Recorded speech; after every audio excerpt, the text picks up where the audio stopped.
জিব্রাইল মন চায় না আমার জন্মভূমি চাইরা যাইতে। নবী গো, কার জন্য আপনি মক্কা নগরীতে থাকতে চান?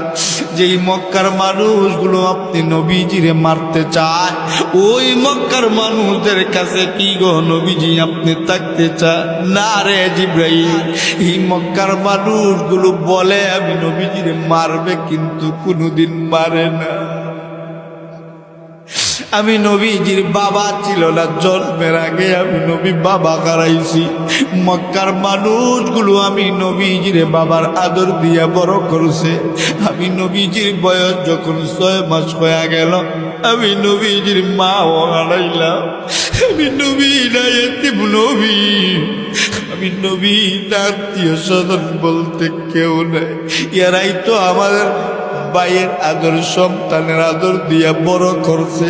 এরা আমি নবীরে কেন মারবে? মারতে পারে না। আল্লাহ নবী গো, আপনি গো নবীজি যেইভাবে সরল সুজা নবী, তারা কিন্তু এত সরল সুজা না। নবী গো, আপনি কানটারে পাতায় শুনুন গো নবীজি, আপনাকে মারার জন্য এই কাফের মুশরিক বেঈমানগুলো একটা তলোয়ার আর একটা তলোয়ারের সাথে বাড়ি লাগাইয়া ডাক দিয়া কয়, আব্দুল্লাহর বেটা মুহাম্মদ, শুধুমাত্র বাগির গবি বাগির বলেই তোরে কতল করা হবে। আল্লাহর পয়গম্বর নবীজিরে মারবে, এজন্য তলোয়ারে তলোয়ারে বাড়ি লাগা। ডাক দিয়া কয়, আব্দুল্লাহর বেটা মুহাম্মদ, বাগির বলেই তোরে কতল করা হবে।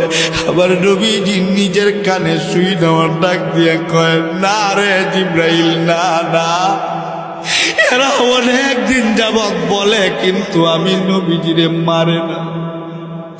আল্লাহর পয়গম্বর নবীজি আজকে তারা পুরা সিদ্ধান্ত নিয়ে নিছে আপনাকে মারবে বলে। আল্লাহর পয়গম্বর এরপরেও মক্কা নগরী ছাইরা যাবে না। কার মন চায় নিজের জন্মভূমি ছাইরা যাবে রে? কারো মন চায় না।